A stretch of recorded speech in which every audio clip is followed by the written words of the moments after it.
Bismillahirrahmanirrahim. Assalamualaikum warahmatullahi wabarakatuh. Alhamdulillahirabbil alamin. Wassalatu wassalamu ala asyrafil mursalin. Sayyidina Muhammad wa ala alihi wa sahbihi ajma'in. Asyhadu an la ilaha illallah wahdahu la syarikalah. Wa asyhadu anna Muhammadan abduhu wa rasuluhu la nabiyya ba'da. Allahumma salli wa sallim wa barik ala Sayyidina Muhammad wa ala alihi wa sahbihi ajma'in. Assalamu alayka ya Rasulullah. Allahumma alimna ma jahilna wa dhakkirna ma nasina waftah lana hikmataka wansur alaina rahmataka min khazaini rahmatika ya arhamar rahimin.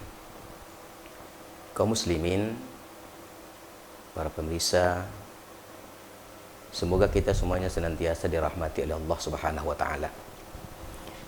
Tanda kita dirahmati oleh Allah Subhanahu wa taala, kita selalu diuji oleh Allah taala. Diberikan peringatan, lalu hati kita terdorong untuk tersadar, lalu kita mencintai yang baik dan membenci yang buruk-buruk.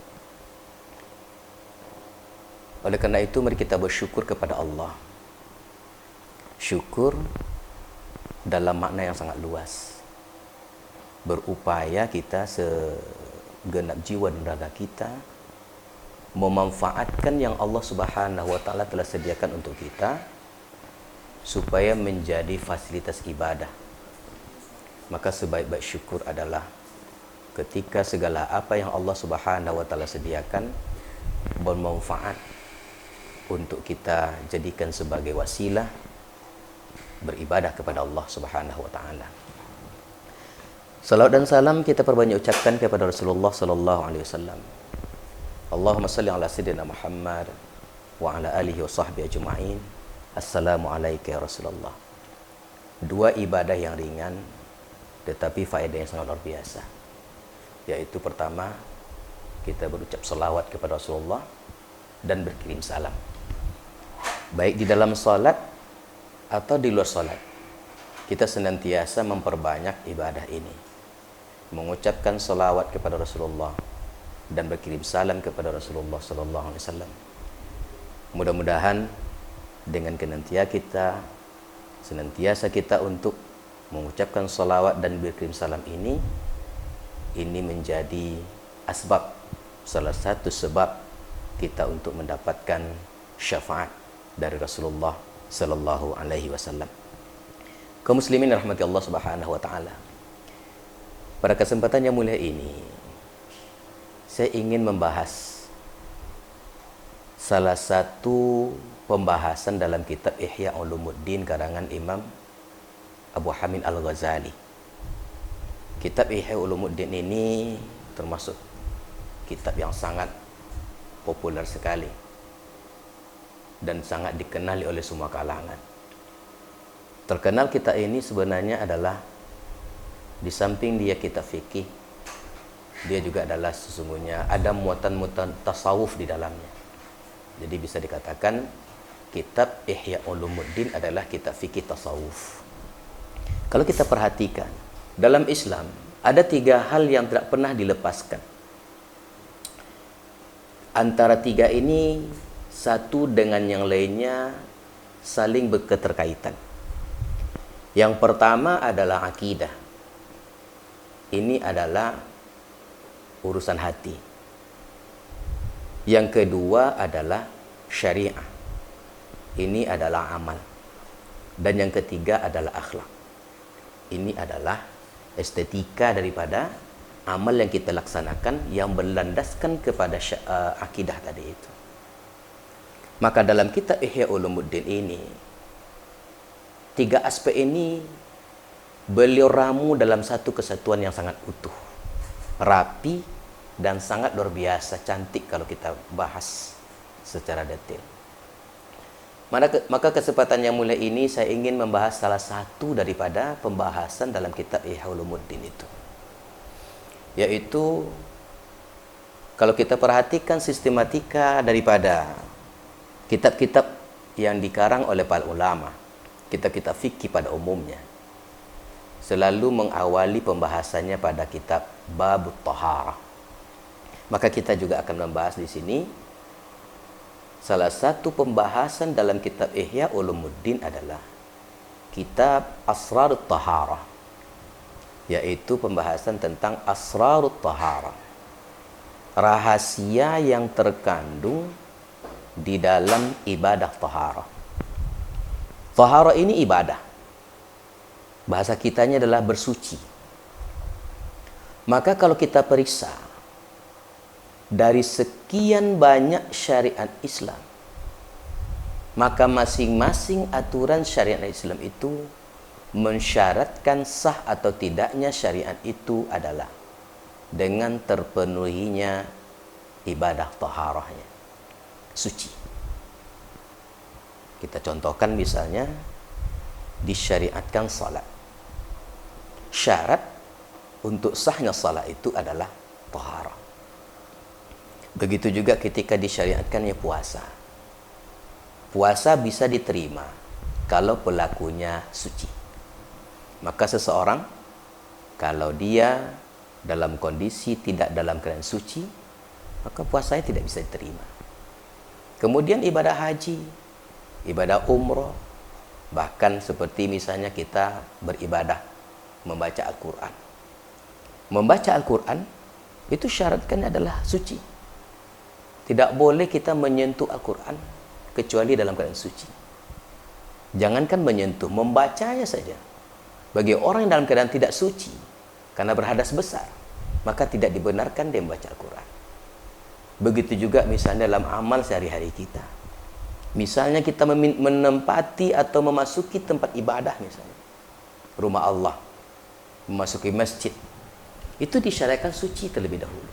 Maka orang yang dalam keadaan tidak suci, dia tidak boleh masuk dalam masjid. Nah, ini menandakan bahwa ibadah taharah ini menentukan sekali atas diterima atau tidak diterimanya satu amal. Maka kaum muslimin, kita akan coba memulai pembahasan kita daripada apa rahasia yang terkandung di dalam ibadah taharah. Begitu sangat luar biasa ibadah taharah ini. Dia mencakup dari berbagai macam aspek ibadah. Mulai dari ibadah mahdhah sampai kepada ibadah ghairu mahdhah. Dia mengikat ibadah itu dengan adanya syarat taharah. Apa itu taharah? Taharah itu bahasa Arab. Bahasa kitanya suci. Yang menarik kaum muslimin, syariat Islam menggunakan kalimat taharah. Allah juga menggunakan kata taharah. Misalnya dalam Al-Quran Allah Subhanahu wa taala berfirman, A'udzubillahi minasyaitonir rajim. Bismillahirrahmanirrahim. Innallaha yuhibbut tawwabina wa yuhibbul mutatahhirin. Sesungguhnya Allah mencintai orang yang bertobat dan mencintai orang yang senantiasa mensucikan dirinya. Allah sendiri mengucapkan kalimat menggunakan kata taharah. Berbeda dengan nazafah. Nazafah itu artinya bersih. Tapi di sini adalah taharah, suci. Apa beda suci dengan bersih? Ada perbedaan. Kalau bersih belum tentu suci. Kalau suci, otomatis baru sesuatu itu suci ketika bisa dikatakan sesuatu itu suci kalau dia sudah terpenuhi syarat-syarat kebersihan itu. Maka ada amal untuk membersihkan sesuatu untuk meningkat kepada mensucikan sesuatu sendiri. Misal kita mandi. Mandi itu bisa mandi itu untuk bersih, bisa mandi itu untuk bersuci. Nah, maka nanti ada pembahasan khusus nanti akan kita bahas. Bahwasanya sesuatu, maka dikatakan tadi taharah itu ibadah. Makanya kalau kita mandi untuk bersih, belum tentu menjadi suci. Contoh, kita mandi karena kita misalnya banyak menempel kotoran dalam badan kita, atau di pakaian kita banyak kotoran, kita bersihkan dia dari kotoran. Tapi belum tentu, belum secara mutlak ketika kita mandi untuk membersihkan najis-najis kotoran di badan menyebabkan kita suci. Karena ada aspek yang ruhiyah di dalam kesucian itu sendiri. Misalnya kita janabah. Kalau hanya sekedar mandi saja tanpa ada niat untuk mandi janabah, kita tidak dianggap suci. Maka suci ini mutlak. Makanya kata Rasulullah sallallahu alaihi wasallam dalam sebuah hadisnya dikatakan, at-tahuru nisful iman. Tahur. Tahur itu suci. Dia adalah separuh daripada iman.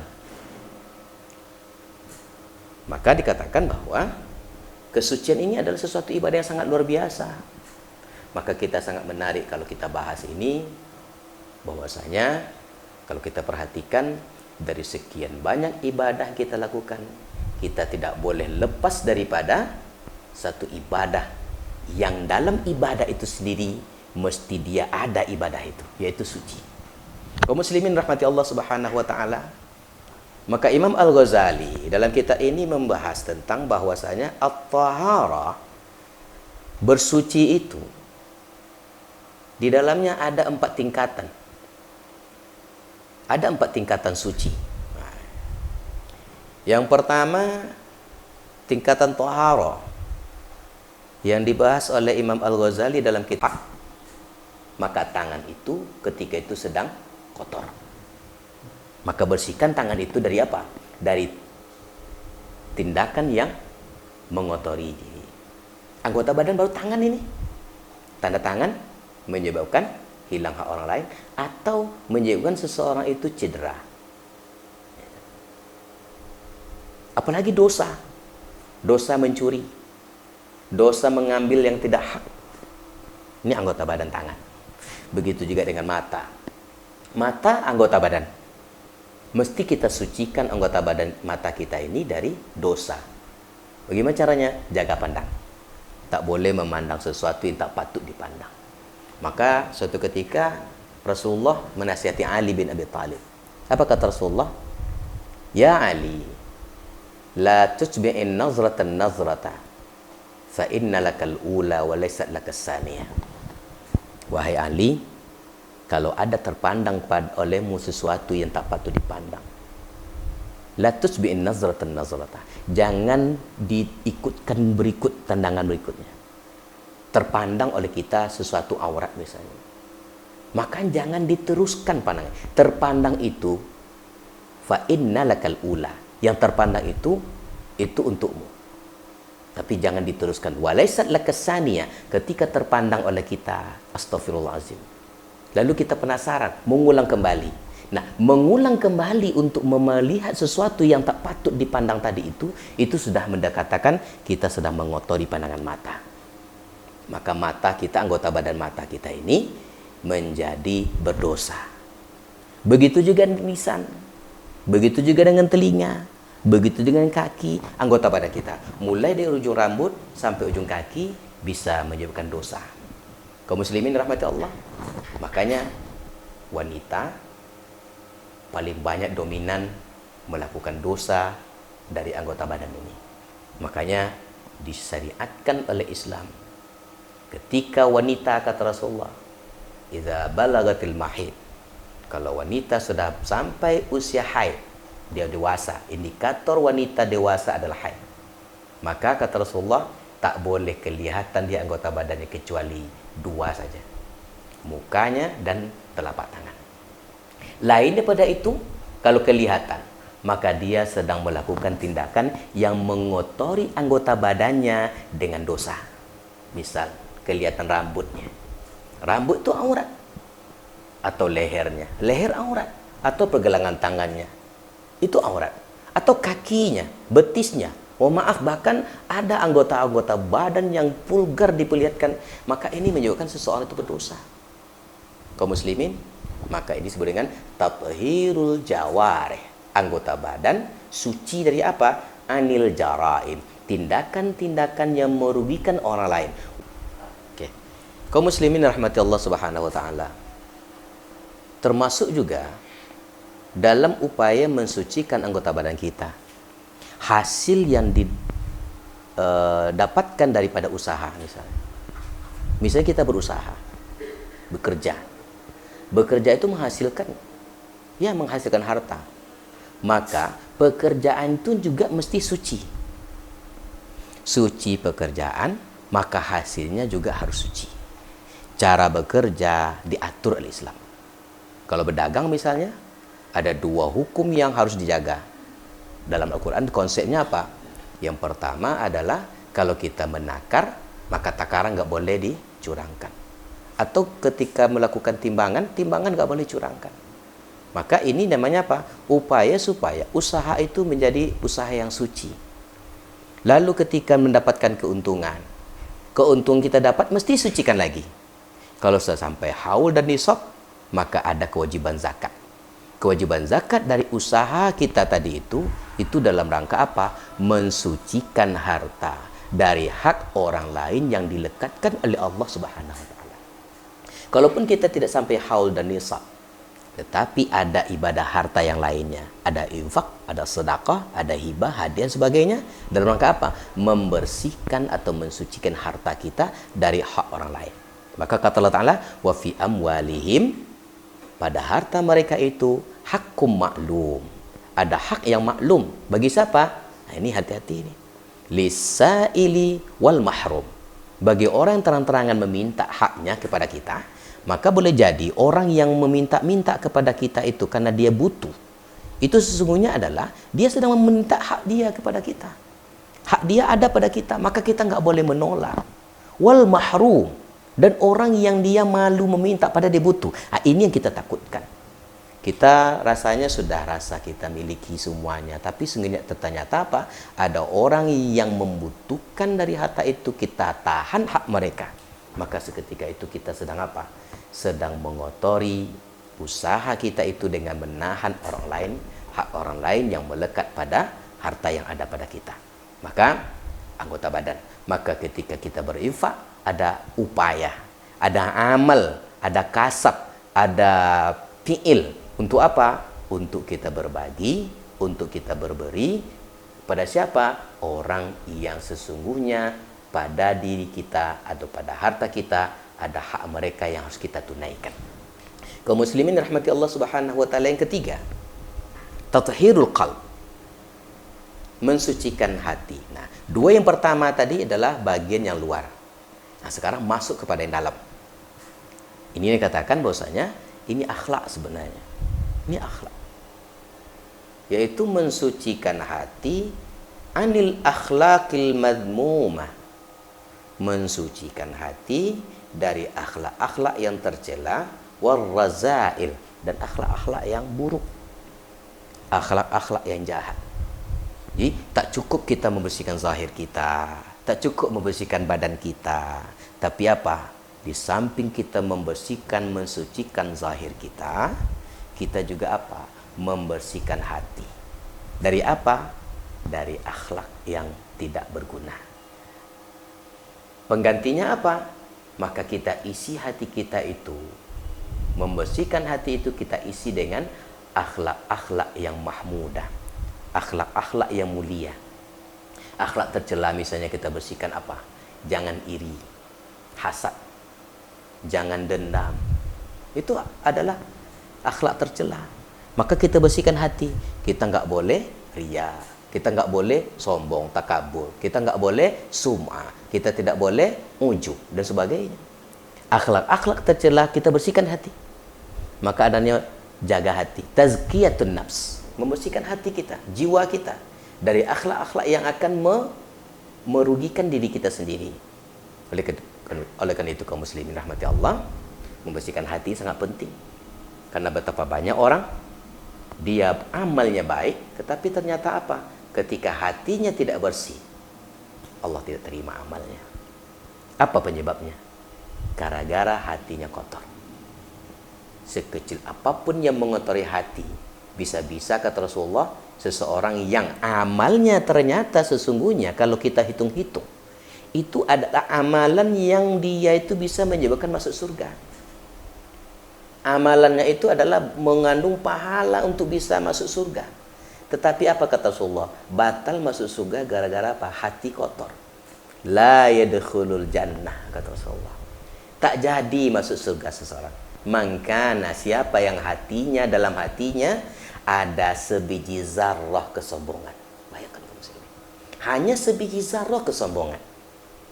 Padahal amalnya sudah banyak nih. Salatnya bagus, salatnya tepat waktu, salatnya berjamaah di masjid, puasanya penuh, puasa sunatnya tidak pernah lupa, kemudian lain-lainnya banyak sekali. Tapi apa? Ada satu kesombongan dalam hati kita.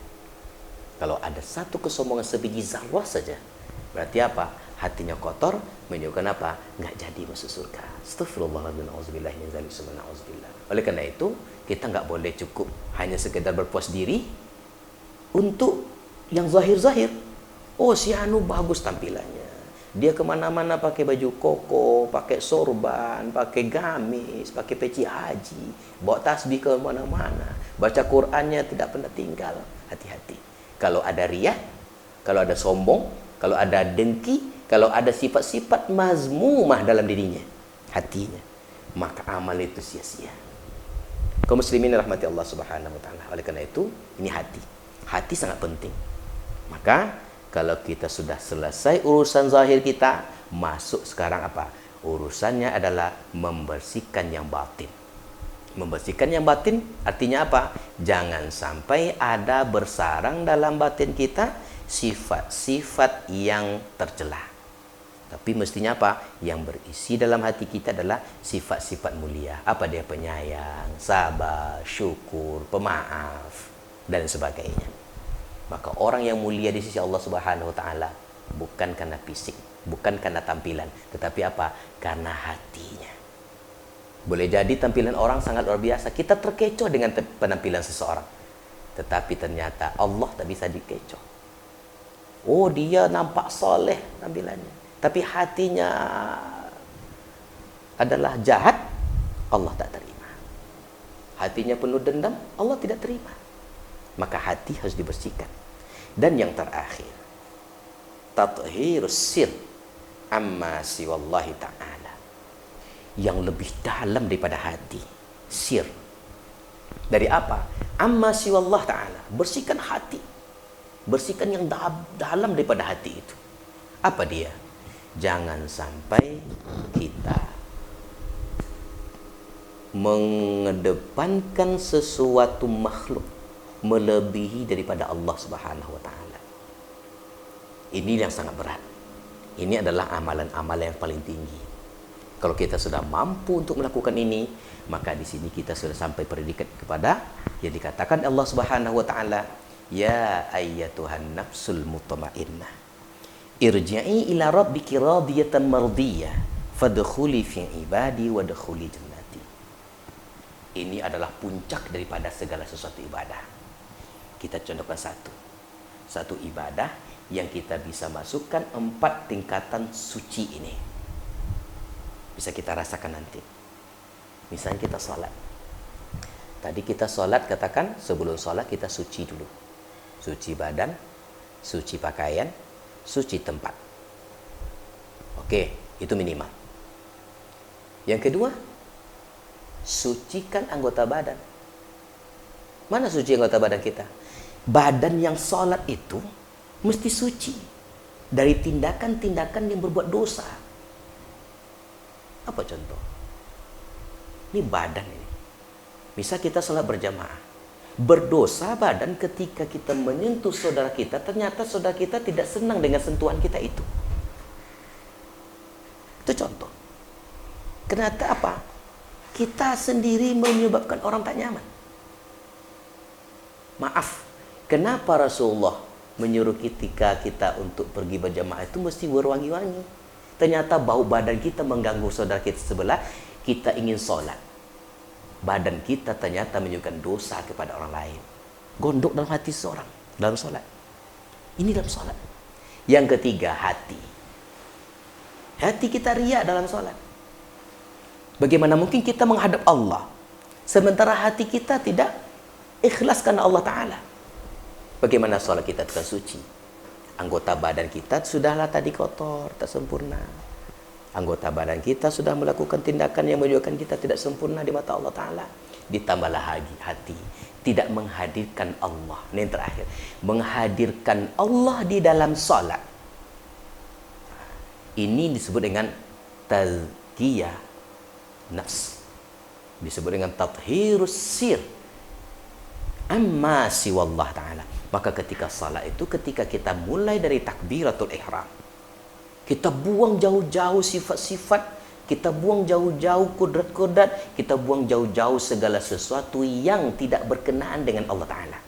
Allahu Akbar. Hanya Allah saja. Allah saja yang besar. Maka ketika itu kita berserah kepada Allah Ta'ala. Simbol kita pasrah. Allahu Akbar. Lalu kita sedekapkan tangan di dada. Kita genggam dengan tangan kita. Kita mohonkan kepada Allah, ya Allah, hati ini pasrah kepada Engkau, ya Allah. Hamba tundukkan badan dan juga hati ini karena Engkau. Maka ketika selesai takbiratul ihram, kita lanjutkan dengan doa iftitah. Di dalam doa iftitah itu ikrar. Inna salati wa nusuki wa mahyaya wa mamati lillahi rabbil alamin. Ketika itu kita sedang membersihkan sir kita, bahwasanya kita sekarang ini urusannya adalah betul-betul karena Allah Ta'ala. Maka dikatakan aqimis salah li dzikri. Dirikanlah salat untuk mengingatku, kata Allah Ta'ala. Tetapi betapa banyak orang salat, tetapi dia menghadirkan dalam salatnya itu selain Allah Subhanahu wa Ta'ala. Maka seketika itu jangankan sirnya, hatinya saja sudah bolak-balik.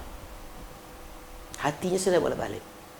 Tak ikhlas, dia ria, dia malas, dia misalnya tidak syukur dalam ibadahnya dan sebagainya.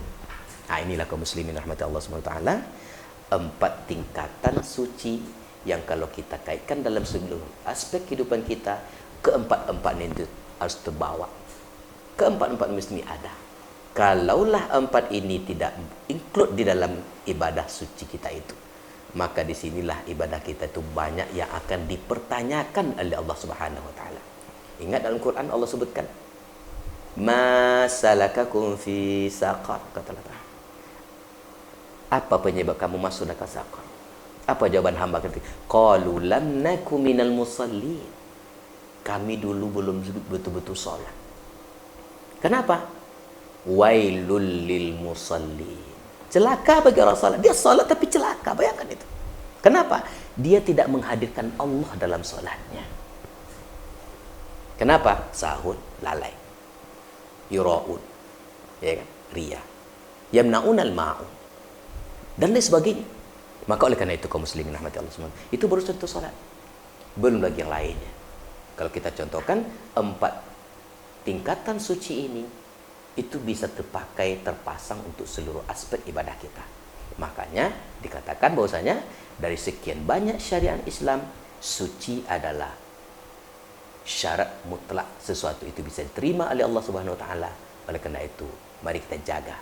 Jangan sampai ibadah kita itu menjadi sia-sia. Ya kan? Maka dikatakan Allah Ta'ala, innal insana lafi khus. Sesungguhnya manusia banyak yang rugi. Kenapa rugi? Karena dia tidak melandaskan ibadahnya itu kepada landasan-landasan yang telah digariskan oleh Allah Subhanahu wa Ta'ala, yaitu menjaga kesucian ibadah itu sendiri. Demikian pembahasan kita untuk pada kali ini. Mudah-mudahan apa yang saya sampaikan ini bisa kita amalkan dalam kehidupan kita sehari-hari. Amin ya rabbal alamin. Subhanakallahumma wa bihamdika asyhadu an la ilaha illa anta astaghfiruka wa atubu ilaik. Assalamualaikum warahmatullahi wabarakatuh.